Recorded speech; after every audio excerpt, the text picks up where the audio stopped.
Good evening. We're midships in the work session for the Village Board of Trustees.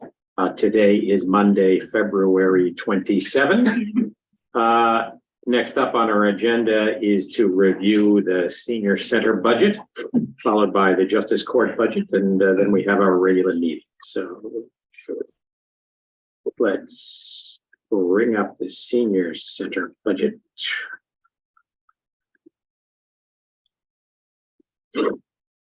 Is Joni on with us? She is. Hey, Joni. Hi, how are you? I'm good.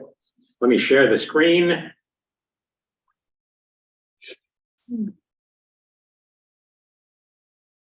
Okay, I have done so. Make it a little bigger. All right.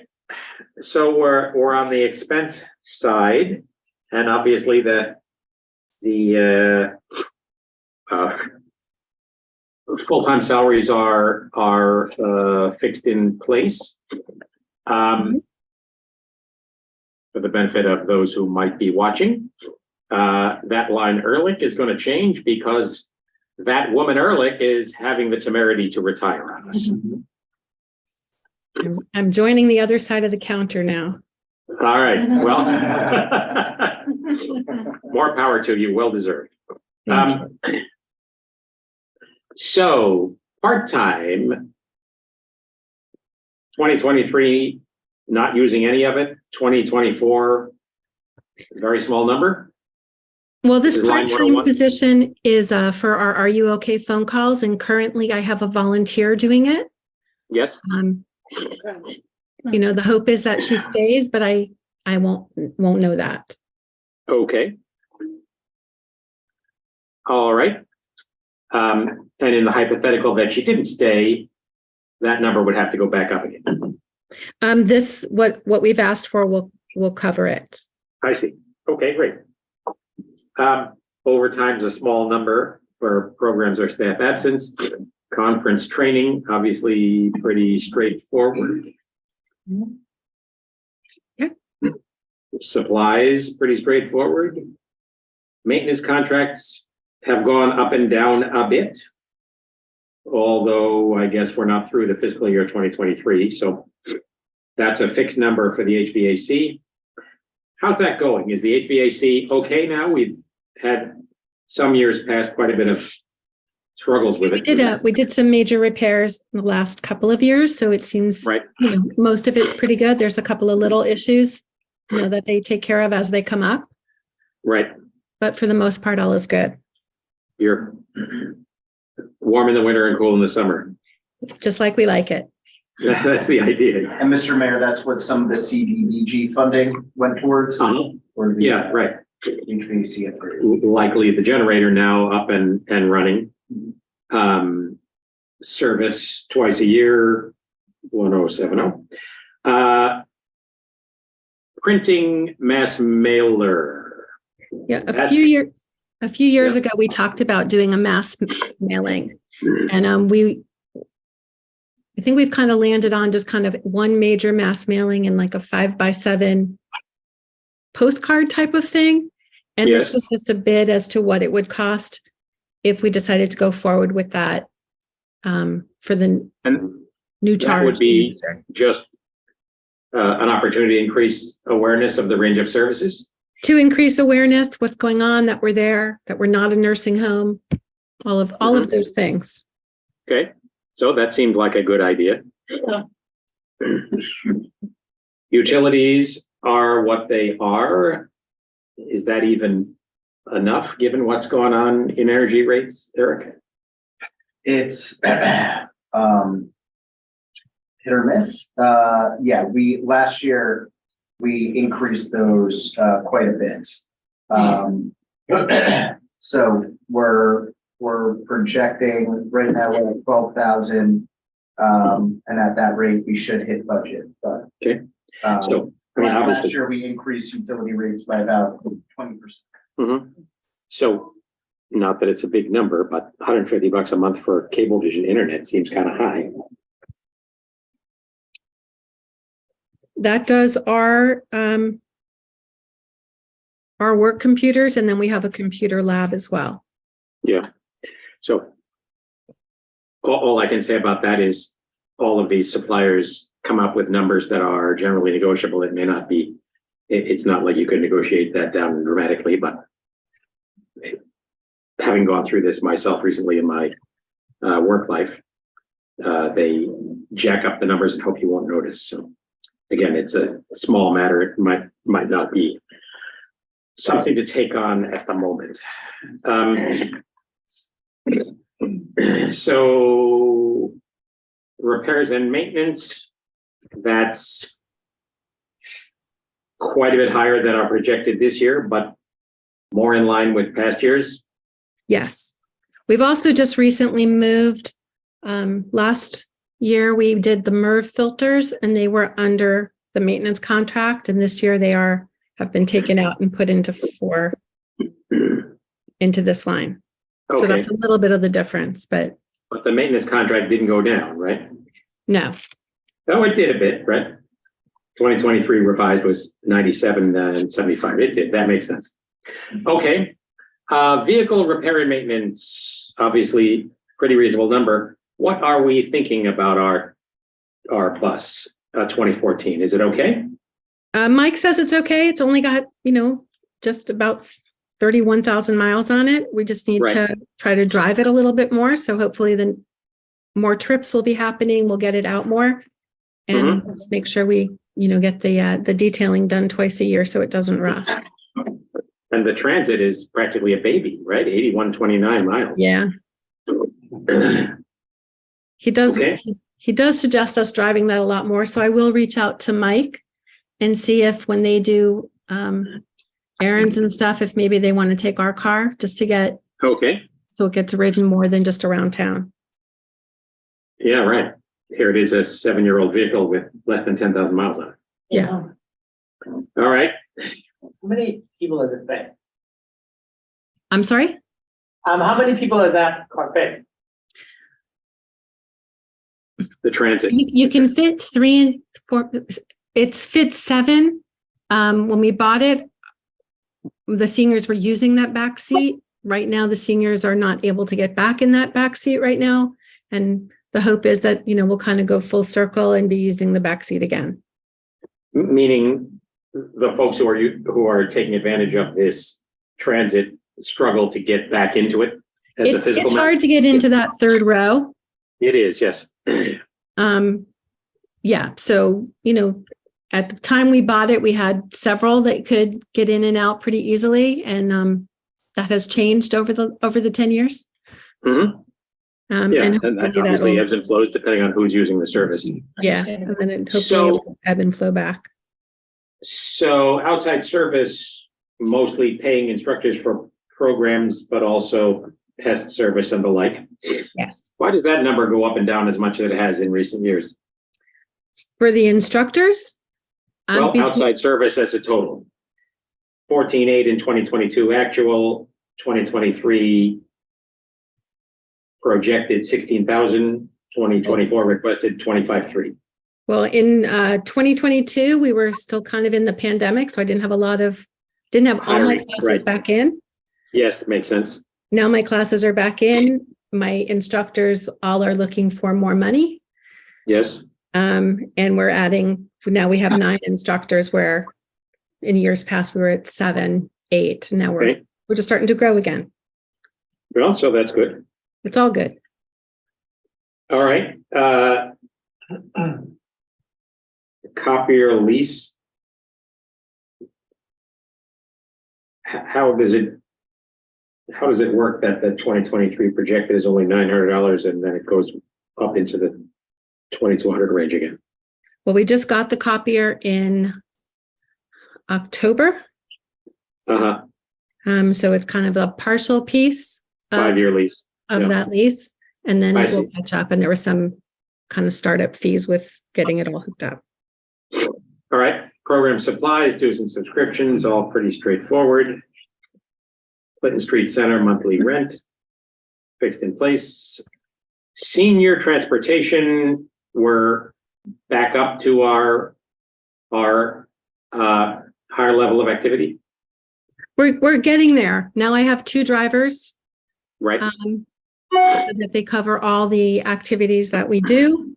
And then we have somebody for our trips, and they cover each other when, when they're out for various things. Right. So it's really starting to pick up, which is nice. Yeah, it's great. That's good. Can I ask about the people who drive themselves? Do they have space in that wheeler lot? I mean, do they have access to that parking lot, would you say, pretty well? Or are they parking on the street in those designated spots primarily? Do you know? The people who drive themselves, I only have 12 spots in that lot. So they park wherever they can park. That lot is full on a pretty regular basis. And then they just park kind of everywhere else. So do they park in Memorial Plaza, do you imagine? I don't think they really park in Memorial Plaza. They're more likely to park on Tompkins. And what's the other lot that they park in? I think back. I don't know what that lot is called. Back across from Holy Innocents. Oh, okay. Right. That Rachel. Well, Rebecca Lane. Rebecca Lane is Rebecca Lane. pretty far away. You mean behind the Marmaduke Foster House, right? Yes. Oh, okay. Well, there's also the metered lot. I thought that's what you meant. Yeah, And that- Right, the one next to Holy Innocents. So is that working out all right overall? I mean, at various points, folks have complained about the availability of parking, but Parking is always an issue. and it's never going to go away. It's never going to go away. Right now, we've been really consciously trying to space programs apart so that gives people a chance to get out of the parking lot before new people come in. Mhm. But this population loves to be early. So it I respect kind that. of works sometimes and kind of doesn't. Yes. So just to throw out one brainstorming idea, if there were some kind of senior hang tag for the Bedford lot that they could use, would that alleviate any of the problem, or would that not matter? You mean the lot behind Lucy's? No, she was saying that one's usually full. I was saying the municipal lot between Holy Innocents and retail. That So little you can lot, park there for free. The one at the corner of Tompkins and Manville. Or you're talking about the Bedford Road lot. I'm talking about the Bedford Road lot. The pay station lot. That's a pay station lot. Yeah. I see. So in other words, you give them free parking there? Is that what you're? But that's what I was saying. Yeah. Yes. Like for seniors who are going to the senior center. I was just throwing it out as asking even if that would be beneficial, if there's a challenge for them to get near where they're trying to go. from my perspective, it would always be beneficial. Yeah. The more parking we have, the easier it is. Most seniors, most of them drive themselves. Nobody wants to give up their car. And Lama for that. Yeah. All right. So that's something to be considered Should be working on that renewal. down the road. All right.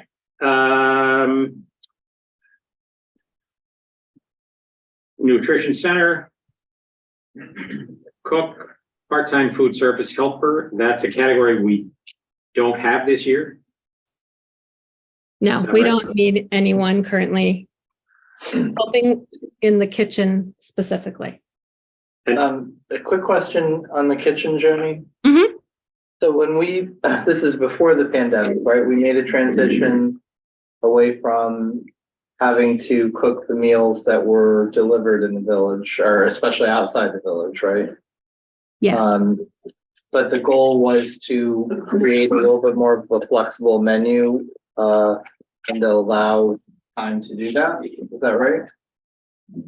We had, before the pandemic, we had we had more options on the daily menu. Yes. Right. So now is it just based on the fact that there's not enough people eating that there aren't the options? Well, there are two options. There's a hot and cold. Okay. So there's those two options every day. We don't have as many people eating. And when we order so much food, to have enough for 2 or 3 or 4 options, we tend to waste a lot more, and the food costs have just gone up tremendously. Right. So in There's an no off, way. There's no way that that could be converted to more of a short order situation where you've got sort of the same things every day, but if it's only 5 or 10 people, he can just cook for whomever's there. well, it's a matter of having all those supplies on hand. So it just becomes, like if we were doing hamburgers, I have to have the meat defrosted. And then what do I do with it after so many days? If it's not getting used. We just tend to have a lot of waste because we just don't have the numbers that we used to have.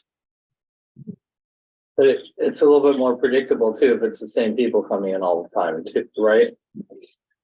Yeah, well, it's more predictable. I know how many, hot meals we make, how many sandwiches we make. So he knows that definitely a day or 2 before. Okay. All right, so that part-time food service helper is in the budget. That is in the budget if we go back to more days a week. I Okay. personally don't see that. Yes, We've talked about that lots of times. And this Yes. would covering for 3 days a week since we already cover 2 days a week. okay. All right, nutrition overtime, $150, nothing there. Supplies similar to what it's always been. Repairs and maintenance is what it is. Uniforms, program supplies is food. Projecting a modest increase there. All looks perfectly reasonable. Yay. So on the revenue side, revenue from senior program fees predicted to be a bit up as you have ramped back up, right? Yes. Senior meal revenue also ticking up a little bit based on 3 times a week, about 84 meals a month times 12 months. Yes.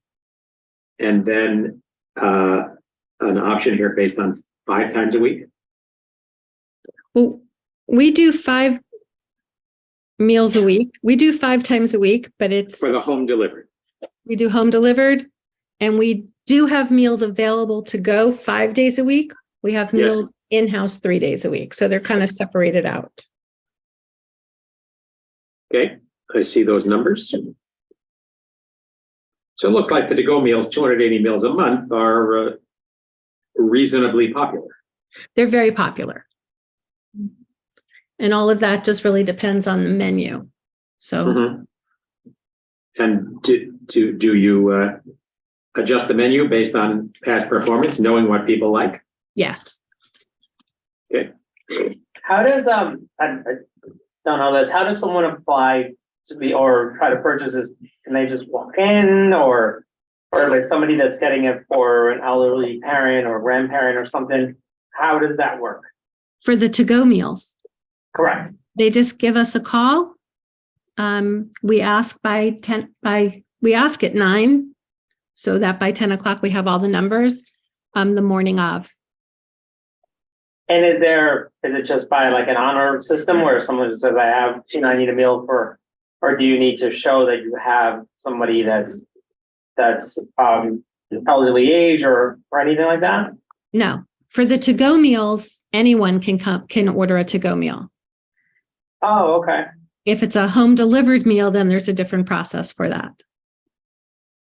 Okay. And how does that process go? The home delivered meals, we have a letter to their doctor signing off that they are in favor of them, that they agree they need a home delivered meal, and they let us know if there's any allergies or, specific things we need to be aware of. And then they get delivered on Mondays and on Wednesdays. And they get billed at the end of the month. Oh, okay. That's good to know. Thanks so much. Sure. All right, so senior trips, tickets and transportation, again, you're ticking back up on those activities. That's the hope. Senior transportation van, looks like grocery shopping is by far the most popular. Very popular right now. How many days do you do that? We go every Thursday. Mm-hmm. And there's anywhere from 10 to 14 people on there. Great. Okay, good service. Yeah. All right. All right, that's the end of the revenue. Any comments, questions, anything you wanted to throw in there, Joni? No, just that it's been a pleasure working with everyone. And Well, likewise, a well-deserved retirement. thank you. And obviously, we'll be talking to candidates for the job in the coming weeks and months with the hope that we'll get somebody new to fill your shoes pretty soon. So, They will do a wonderful job, I'm sure. all right. Thank you, Joni. Thank you, Joni. Thank you, You're Joni. welcome. Thank you. you. Bye.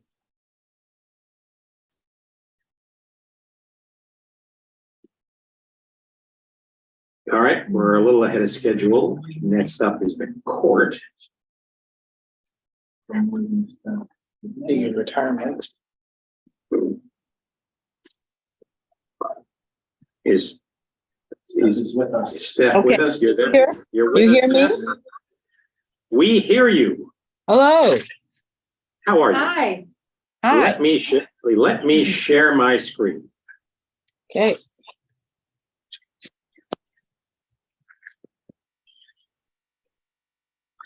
All right, there we go. Welcome, Okay. Stephanie Tim Austin. Hello. Hello, everyone. Good evening.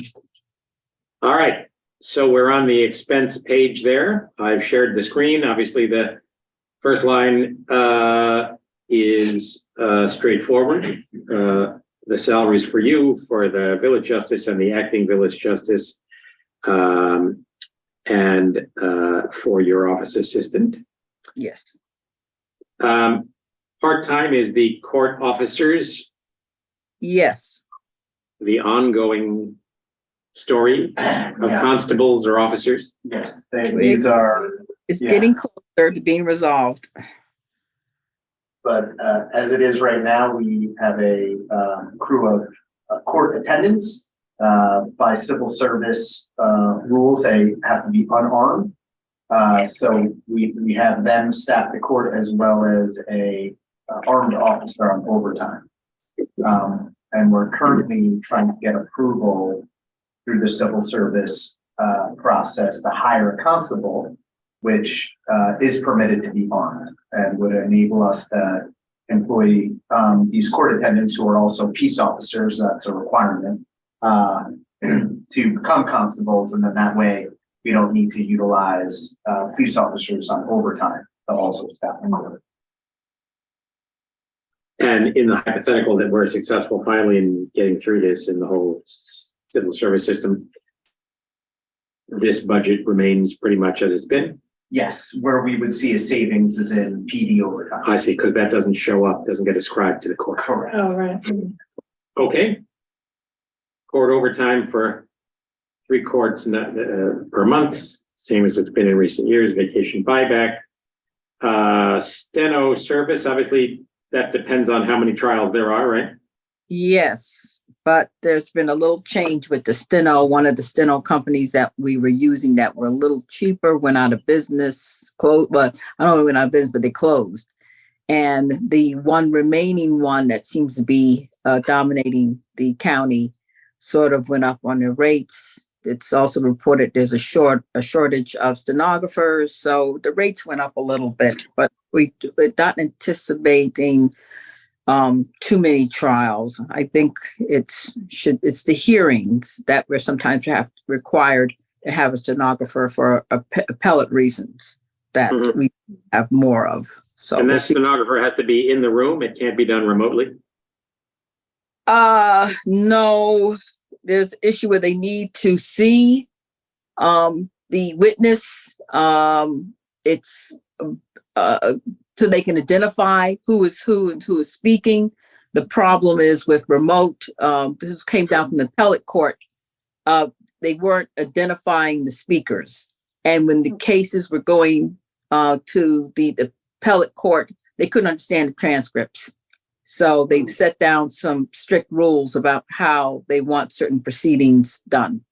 And that's with a stenographer in person. Mhm. unless there's something else happens to cause, for some reason, if there's another pandemic, then that rule may change. But as right now, that's how they want. Bite your tongue. Yeah, All right, conference training is up a bit, but obviously a good thing. Or Yeah. and that's because we anticipate, there's been some changes in the law, and we're anticipating with a new justice coming on that they need to taking the bench training. right. Yeah, so we assume both that in, and the associate judge is conveyed to me that she would want to attend the conference out of town this year. So we're just Wholeheartedly support that. So thank you. All right. It does Yes. prepare to be more for efficient. sure, yes, right, Yeah. right. Thank A you. lot to know and a lot to keep up with. So Yes, thank you very much. all right. Supply is pretty straightforward, similar Yeah. number to what we've had in the past. Glad to see new justice gets a new chair. Yes, one in the chambers is 30 years old. Yeah. You think that would not be right? Yeah, All right, born. yearly audit report.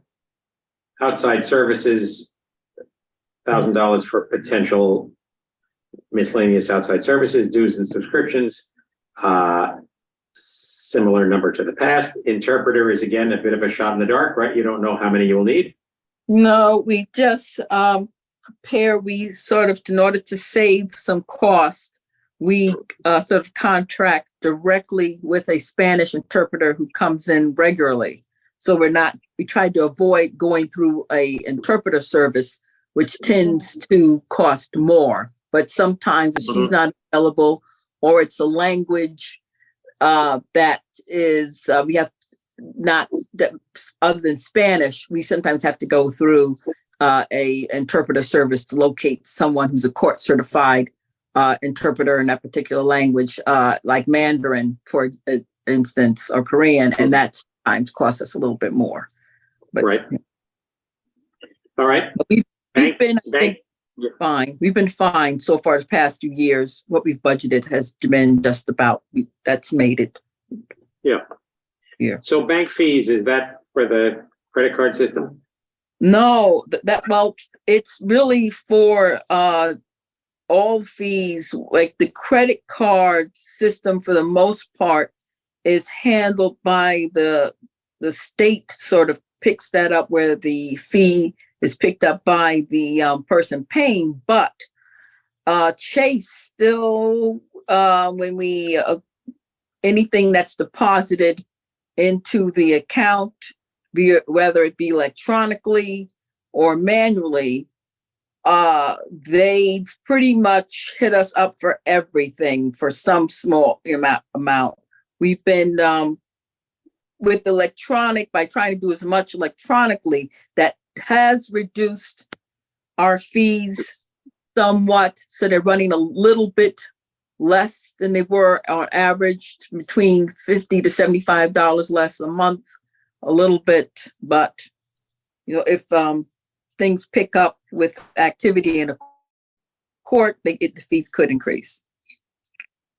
All right, That's only, we get what we get, and Yeah. obviously We don't get upset. the overall relationship. I don't know if with paid, it'd be difficult to locate another bank. I don't think it'd be. Well, that would be overcomplicated, and probably they're all in Yeah, the same boat. It is a frustrating, death by 1,000 cuts. So, yes. all right. So all in, your number is a bit up, but not tremendously so. Yeah. On the revenue side, fines and forfeited bail. Bail reform reduced revenue because there's less bail being proposed, right? Our projected number for the year, this year is 35.4. You project 35 next year. Obviously, It all depends on activity, but that looks like a reasonable number, right? Yeah.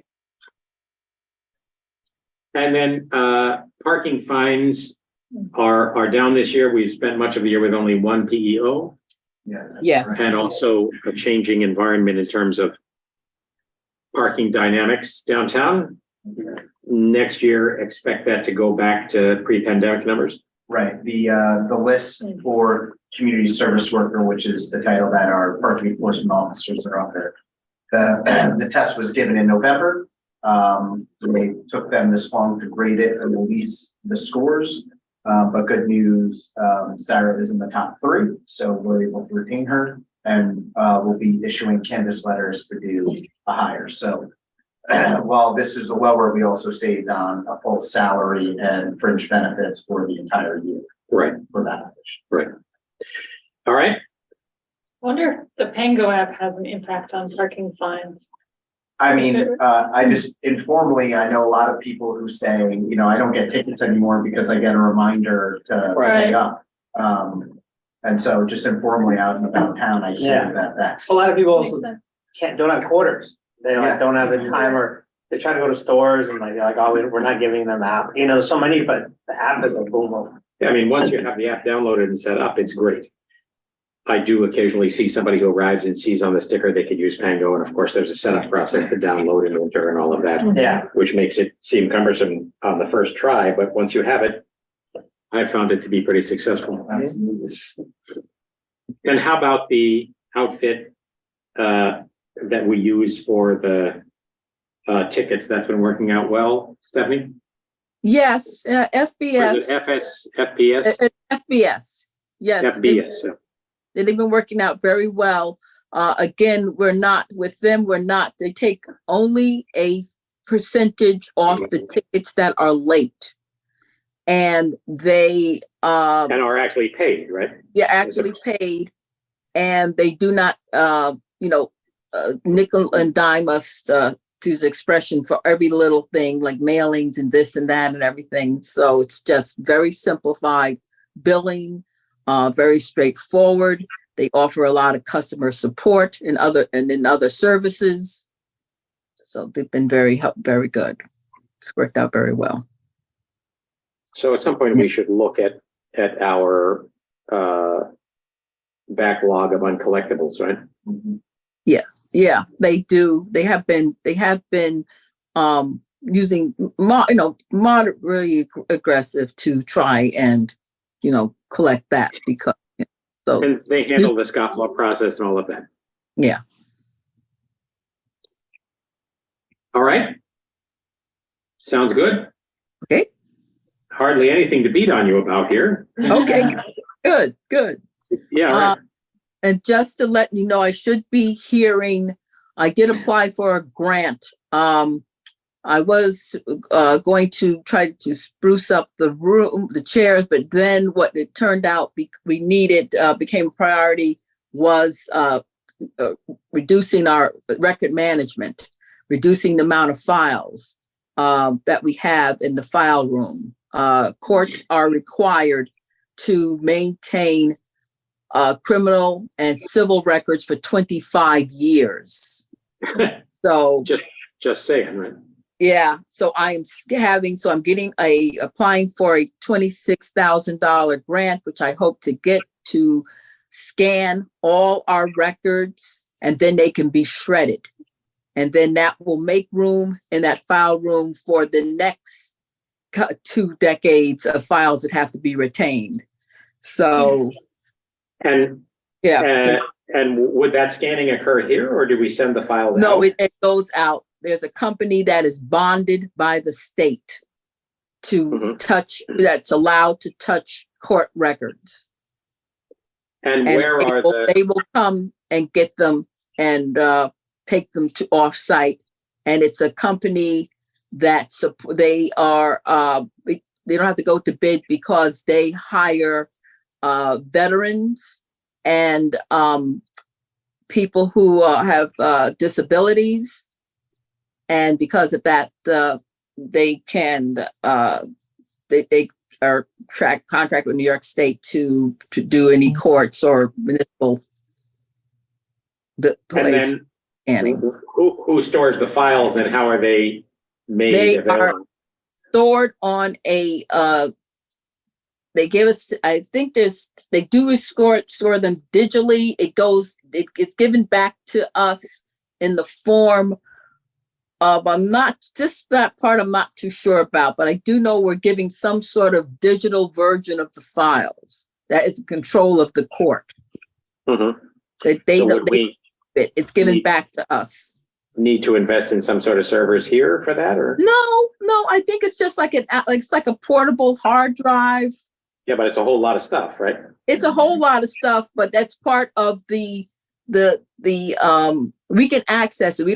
Doesn't have to be stored on our servers. It can be accessed if we need it.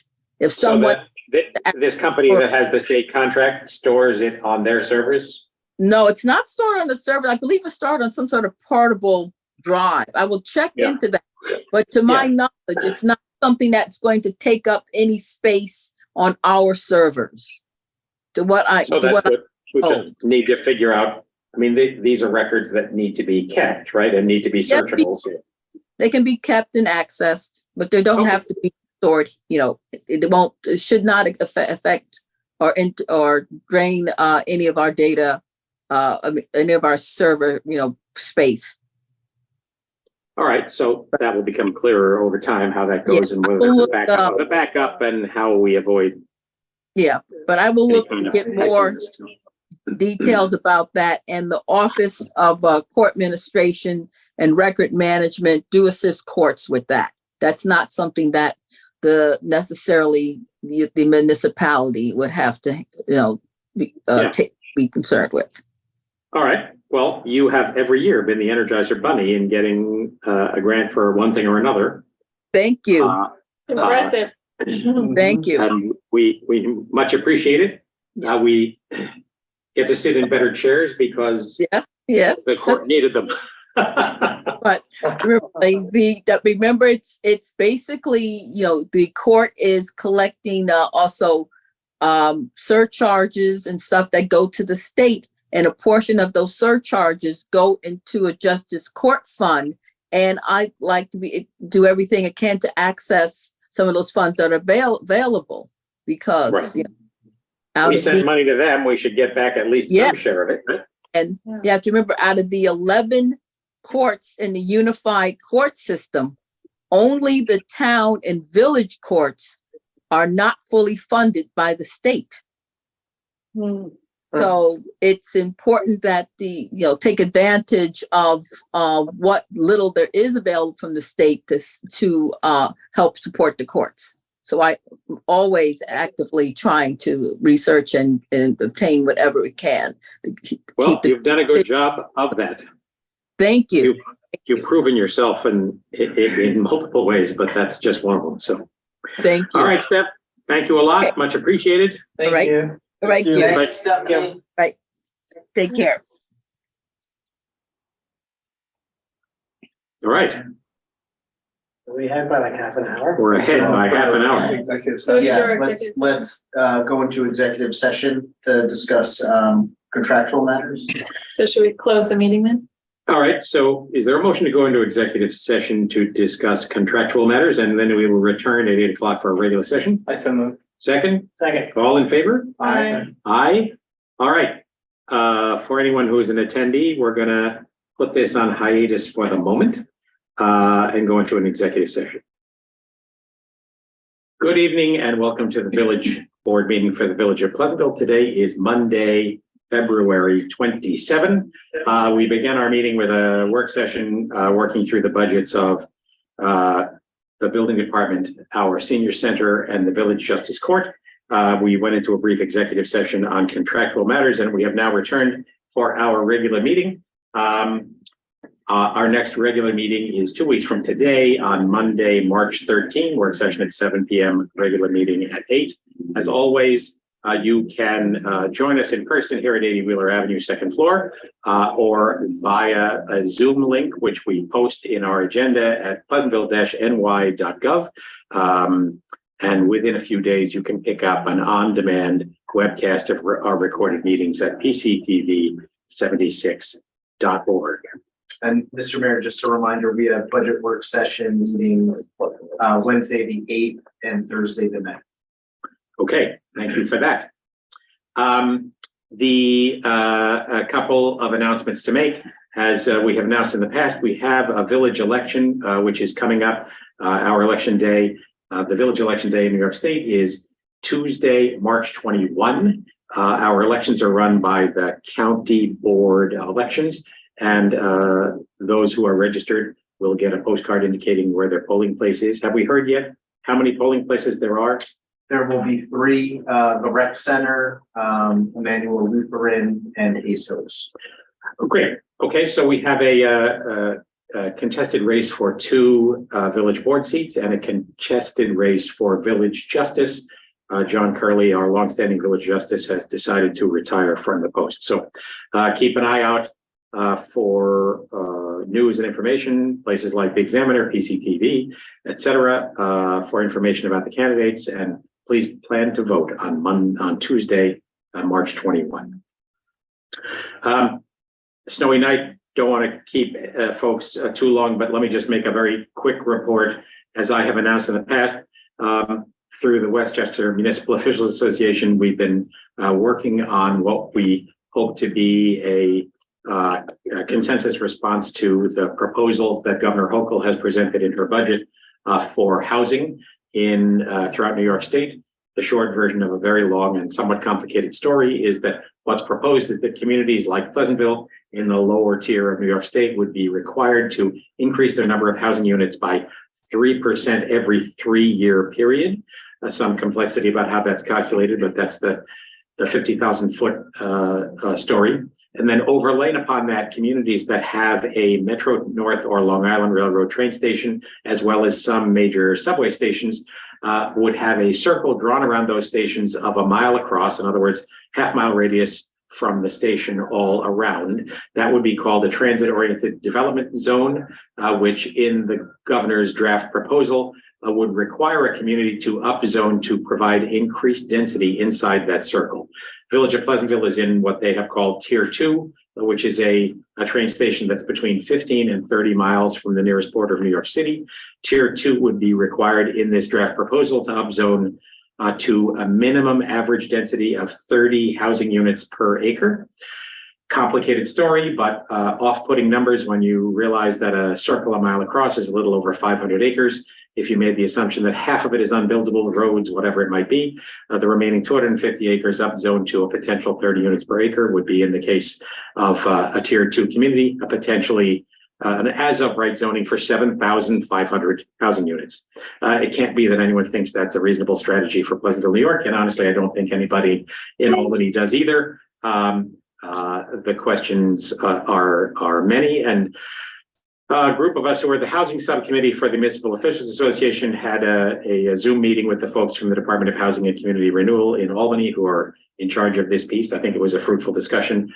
We are in the midst of a rather detailed response letter that we intend to send to the Westchester delegation of the Senate and Assembly, and also to the governor, at least on behalf of the communities that believe that our strategy makes sense. So more on that soon. We expect to be releasing a letter on that front shortly, which I think from the view of your board is an appropriate response to all of this.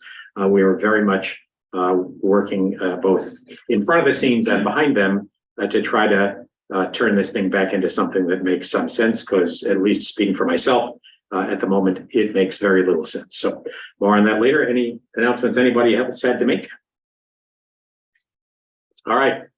With that, let's go to the resolution. Oh, one more, Yep. actually. Just reminding everyone that the voting for Best of Westchester, there's many of our businesses that are up for this part of the voting so that they stay on the ballot. Many things, not just businesses here, but we also have residents who are residents of Pleasantville, own businesses in other places. So try to support your local neighbors, your local businesses. We even have part, I believe that it's our fire department, the parade is up for nomination, for a street, our actual Wheeler Avenue. and our very own mayor, so let's try to get in there. Vote Let's for the vote. fire department, please. Thank you. I have one quick announcement too, which is just an event that's happening this Wednesday at the library from 6 to 8 p.m. That is co-sponsored by our Climate Smart Community Task Force and also by Mount Pleasant Conservation Advisory Council. It's going to be a presentation on green energy forms of home energy. So heat pumps, how to get rebates for improvements to your home, energy efficient upgrades and so on. And I know there are a lot of people in the community who are interested in learning if these kinds of improvements to their homes would be a good thing to look into, but it can be really complicated to figure out how the rebates work and all that kind of thing. So there are going to be some experts talking, and I think it's going to be a great opportunity. I have one announcement. The contractor for the Manville Road project is estimating they're scheduled to start back up the week of March 20th. And they'll start on the north side of Manville Road between Tompkins Avenue and Washington Avenue, across from the Burns. So it's all weather dependent, but So that section doesn't involve as much complexity as the corner on the other side did, right? correct. There's no fire hydrants being relocated. So it's just straight curb sidewalk removal and replacement. And then from there, they'll continue to the other side of Washington and Yep, and then work their way down over the bridge, and then it gets a bit more complicated once they hit the intersection of Memorial Plaza and Manville Road, because then you're getting into the signal poles. Do we have any updates on when the signal is going to arrive? They are estimating a late July, early August delivery date on the poles. Then those get they get implemented. And then they have to go through a system of testing with New York State. Okay. While that's happening, the contractor can actually do work around the memorials, building a retaining wall and building that right-hand turn. So Does that mean that the piece of the civic space that we're looking at building out, would that happen then in the early fall or? no, that has to wait until That was me. that has to wait until the slip lane can be closed, and that can't be done until DOT gives us the green light. No pun intended, after the testing is In the red light and the yellow. right. So now we're whether that work with the northern median, northern Memorial Plaza occurs. It's really dependent on the timing of the light, and so that's either going to occur, late construction season or the beginning of next spring, depending on timing. Okay. Thank you. great.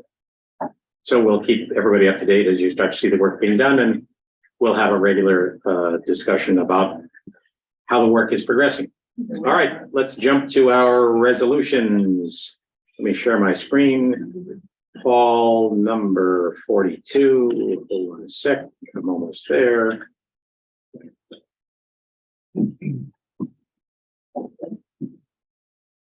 Okay. Fall number 42.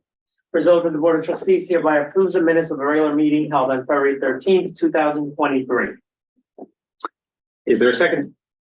Second. Comments or questions on the minutes of February 13th? All in favor? Aye. Aye, motion approved. Nicole, 43.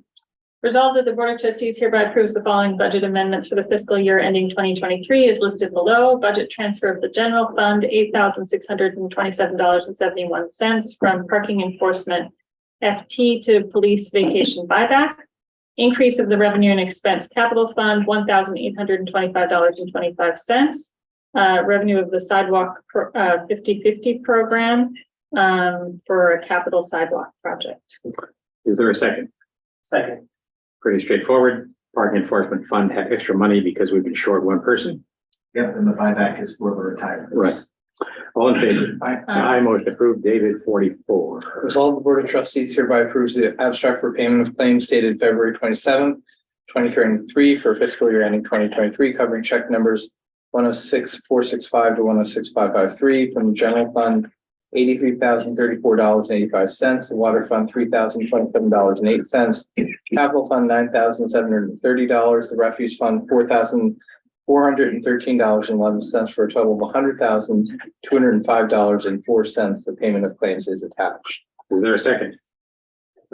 Eric, can you promise to keep this number in every payment of claims? I will try my hardest. It's nice. We get lucky every now and again. Comments, questions? All in favor? Aye. Motion approved. Michael, 45. Resolved that the Board of Trustees hereby authorizes the village administrator to execute an agreement with Wagner Hodgson, attached here to, in the amount of $65,900 for the design through construction administration for improvements to the north end of Memorial Plaza. Is there a second? Second. So the short version of this story is that as part of the Manville Road project that Eric just referred to, the sidewalk and streetscape improvements that are going to kick back into action at the end of March, eventually into the spring and summer, it will close the slip lane, the so-called slip lane, which is that elbow turn out of the commuter side of Memorial Plaza up onto the bridge, and establish a right turn lane that will be built at the exit of the Memorial Plaza near Valvoline. And in so doing, we're going to end up with a new dead space, so to speak. The intention at the moment, absent a decision to proceed with the entire civic space that was once designed, is to maintain the parking at the north end of Memorial Plaza, but that end of it will become a dead-end cul-de-sac, so cars will pull in and then pull back out in a two-way zone to depart. So we preserve the parking, but the question is what to do with the rest of it. We've looked at several different options, but find ourselves in a circumstance where we can significantly improve that zone, significantly improve the appearance of it, create a much more graceful and appropriate setting for the war monuments, and also be a step significantly closer to the potential larger goal of building the civic space. And we can do so almost entirely funded by the state grants that we have in place right now. So Wagner Hodgson's, the landscape architects who designed the overall civic space, have been working with us to figure out what makes sense to do and what would leave us with an appropriate physical space in the event that nothing further ever happened or happened in the long distant future, and also to make sure that whatever we do is additive to the overall goal. So, comments, questions? All in favor? Aye. Motion approved. 46. Paul. Result, the Board of Trustees hereby authorizes the village treasurer to deposit a $5,000 check in the existing special purposes fund CM.0071 in support of the Climate Smart Incentive Program to provide partial reimbursement to the Parks and Recreation Department for equipment purchases and a village-wide informational communications campaign. Is there a second? Second. You want to? Yeah, so this is the fifth, the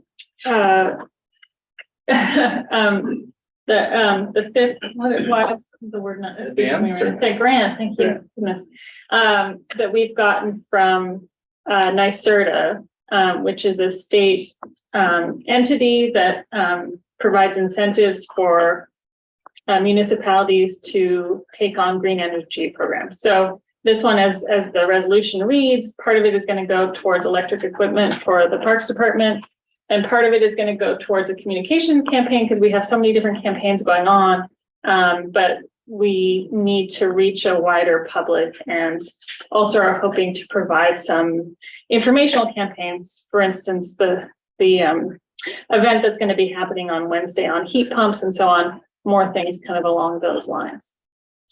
Great. Thank you for that. Comments, questions? All in favor? Aye. Motion approved. 47. Cole. Resolved that the Board of Trustees hereby appoints Joseph Zane, Police Sergeant, to permanent status effective February 15th, 2023. Is there a second? Second. Joe Zane was promoted to sergeant, and is the case for all these promotions. They're on a probationary basis. He's done an exemplary job. We're happy to make him permanent. All in favor? Aye. Motion approved. 48.